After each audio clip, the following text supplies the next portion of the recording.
आहे. आज मी तुम्हाला मराठीमधील जे काही नियम आहेत, म्हणजे आपण ज्यावेळेस प्रश्न उत्तरं लिहितो किंवा निबंध वगैरे लिहितो, मग आपले जास्तीत जास्त मार्क त्याच्यामध्ये जातात. आपण नेहमी म्हणतो, अरे बापरे, मी एवढं सगळं पाठांतर केलं, एवढा पेपर लिहिला, तरी मला मराठीमध्ये कमी मार्क का भेटतात? मग आपले मार्क कुठे जातात? तर आपले मार्क जातात तर वेलांटी उकार. नेहमी वेलांटी आणि उकारामध्ये सगळ्यांचे मार्क जातात. जी पहिली वेलांटी, दुसरी वेलांटी, पहिला उकार, दुसरा उकार कुठे द्यायचा हे माहिती असणं खूप गरजेचं आहे, महत्त्वाचं आहे. आणि त्यामुळेच आपले मार्क सगळे जातात. कारण का, जिथे पहिला उकार आणि तिथे तुम्ही दुसरा उकार दिला तर तुमचा तो पूर्ण शब्दाचा अर्थ बदलतो. मग तो पूर्ण शब्दाचा अर्थ बदल म्हणजे पूर्ण उत्तरच आपलं चुकीचं होतं. म्हणून ते नियम माहिती असणं खूप महत्त्वाचे आहेत. तर त्यातला जो पहिला नियम आहे, कोणत्याही शब्दाच्या शेवटच्या अक्षराला जर वेलांटी किंवा उकार असेल, नीट लक्ष द्या, मी काय बोलते ते नीट ऐका. कोणत्याही शब्दाच्या शेवटच्या अक्षराला जर वेलांटी किंवा उकार असेल तर नेहमी दुसरा उकार, दुसरी वेलांटी द्यायची. कोणत्याही शब्दाच्या शेवटच्या अक्षराला जर वेलांटी किंवा उकार असेल, एखादा शब्द दिलेला आहे तुम्हाला आणि त्याला जर वेलांटी किंवा उकार आली असेल तर नेहमी दुसरा उकार किंवा दुसरी वेलांटी द्यायची. आता एक उदाहरण आपण बघूया. मी एक देते शब्द 10वी. कोणता शब्द पहिला?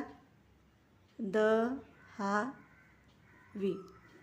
पहिला नियम आपला काय सांगितलेला आहे की कोणत्याही शब्दाच्या शेवटच्या अक्षराला जर वेलांटी किंवा उकार येत असेल तर काय द्यायचं? ते दुसरी वेलांटी किंवा दुसरा उकार द्यायचा. 10वी. दुसरं उदाहरण आपण घेऊया. 9वी.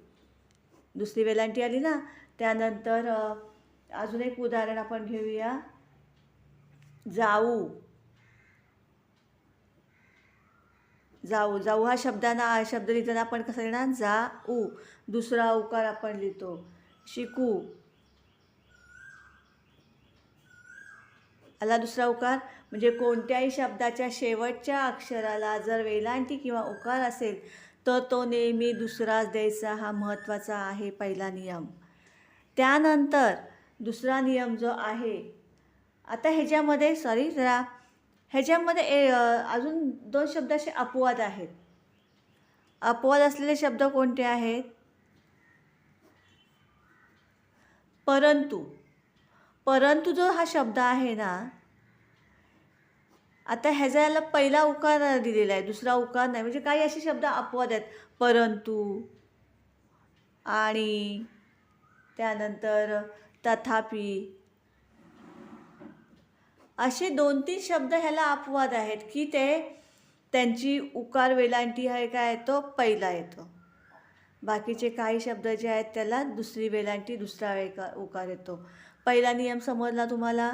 आता दुसरा नियम आपण बघणार आहोत. एक अक्षरी शब्दांना दुसरी वेलांटी व दुसरा उकार असतो.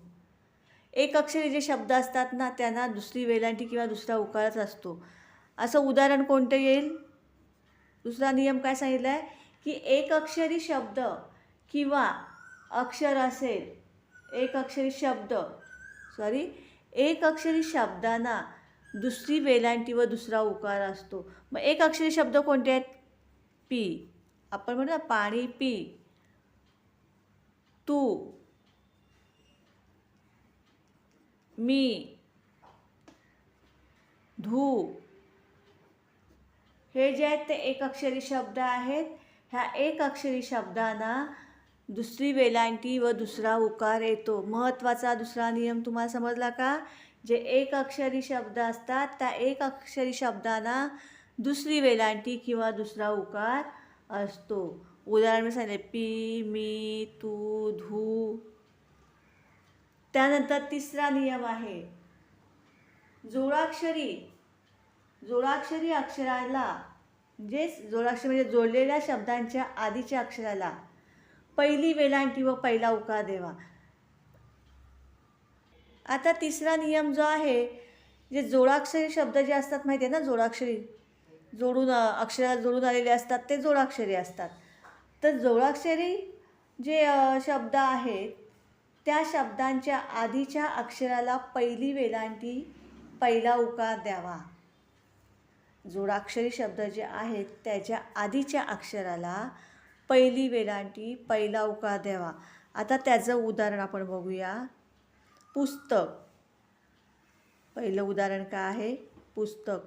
स्त जो आहे हा जोडाक्षर आहे. त्याच्या अगोदरचं अक्षर जे आलेलं आहे पू, हे आपण काय घेतलं आहे? पहिला उकार घेतलेला आहे. त्यानंतर चिठ्ठी, पहिली वेलांटी. त्यानंतर तुम्हाला, तुम्हाला हे आलेत जोडाक्षरी शब्द. त्यांच्या अगोदरच्या अक्षराला काय द्यायचं? पहिली वेलांटी पहिला उकार द्यायचं. त्यानंतर चौथा नियम आहे, एखाद्या शब्दाला रफार असेल तर त्याच्या आधीच्या अक्षराला वेलांटी किंवा उकार असेल तर तो दुसरा द्यायचा. रफारवाले शब्द माहिती आहेत ना? तर रफारवाल्या शब्दांच्या अगोदरच्या अक्षराला पहिली वेलांटी, आधीच्या अक्षराला वेलांटी किंवा उकार असेल, आधीच्या अक्षराला वेलांटी किंवा उकार असेल तर तो दुसरा द्यायचा. आता रफारवाले आहेत, उदाहरण सांगते. तर पूर्व आहे. पूर्व हा जो दुसरा अक्षर आहे ते रफारवाला आहे. त्याच्या अगोदरचं जे अक्षर आहे त्याला दुसरा उकार दिलेला आहे. काय? दुसरा उकार दिलेला आहे. आता आपण आशीर्वाद शब्द घेऊया. आशीर्वाद. नेहमी आपल्याला ज्यावेळेस ते अचूक शब्द ओळखामध्ये आशीर्वाद हा शब्द दिलेला असतो तो आपला चुकतो. तर आशीर्वाद शब्द हा असा आहे. तर त्याच्या अगोदरच्या काय आला? आशीर्वाद हा एक शब्द येतो. नंतर तीर्था, अगोदरचा अक्षर त्याला दुसरी वेलांटी, अगोदरचा अक्षर त्याला दुसरा उकार. म्हणजेच चौथा नियम काय आहे आपला? एखाद्या शब्दाला रफार असेल तर त्याच्या आधीच्या अक्षराला वेलांटी किंवा उकार असेल तर तो दुसरा द्यायचा. उदाहरणार्थ पूर्व, आशीर्वाद, तीर्था, सूर्य हे आपले आज उदाहरण झालेले आहेत. आता पाचवा नियम जो आहे आपला, मराठीमध्ये व तत्सम शब्दातील इकारयुक्त व उकारयुक्त म्हणजे वेलांटी आणि उकारयुक्त अक्षरांवर जर अनुस्वार असल्यास सामान्यतः ती ऱ्हस्व असतात. म्हणजेच त्या अनुस्वारयुक्त अक्षरातील इकार उकार ऱ्हस्व असतात. म्हणजे मराठीमध्ये किंवा तत्सम शब्दातील इकारयुक्त किंवा उकारयुक्त शब्द असेल आणि त्यांच्यावर जर अनुस्वार असेल तर ती काय असतात? ऱ्हस्व असतात. म्हणजे उदाहरण आपण बघूया. एक चिंच. चिंच आपण चला पहिली वेलांटी आले ऱ्हस्व आणि अनुस्वार आहे. म्हणजे अनुस्वारयुक्त अक्षर असतील तर त्याला पहिली वेलांटी किंवा पहिला उकार द्यायचा. चिंच. त्यानंतर दुसरं उदाहरण तुरुंग. तुरुंग. नंतर पिंड. हे काय झाले? अनुस्वारयुक्त शब्द. अनुस्वारयुक्त शब्दांना पहिली वेलांटी व पहिला उकार द्यायचा. हे 5 नियम आहेत. हे 5 नियम जर तुम्ही व्यवस्थित केलेत तर तुमच्या मराठीमधले तुमचे मार्क जाऊ शकत नाहीत. तुम्हाला मराठीमध्ये आपण ज्यावेळेस लिहितो, निबंध वगैरे लिहितो त्यावेळेस आपले वेलांटी उकार वगैरे चुकतात आणि ते चुकल्यामुळे आपले मार्क कमी होतात. मग आपले आता हे नियम जर 5 नियम जर व्यवस्थित तुम्ही जर केलेत तर तुमचे मार्क जाणार नाहीत. त्यामुळे व्यवस्थित हे नियम तुम्ही लक्षात ठेवा. आणि पुढच्या व्हिडिओमध्ये आपण अजून काही नियम आहेत ते नियम बघणार आहोत. तोपर्यंत तुम्हा सर्वांना आता तुम्हाला जर व्हिडिओ आवडला असेल तर व्हिडिओला लाईक, शेअर, कमेंट करा. आणि चॅनलवर जर आपल्या नवीन असाल तर चॅनलला सबस्क्राईब करायला विसरू नका. आता पुढचा व्हिडिओ आपण पुढच्या व्हिडिओमध्ये अजून पुढचे नियम बघणार आहोत. तोपर्यंत सगळ्यांनी काळजी घ्या, व्यवस्थित अभ्यास करा आणि जेणेकरून आपले हे नियम आहेत ते जास्तीत जास्त लक्षात ठेवण्याचा प्रयत्न करा, जे आपले मार्क हातातले जाता कामा नये.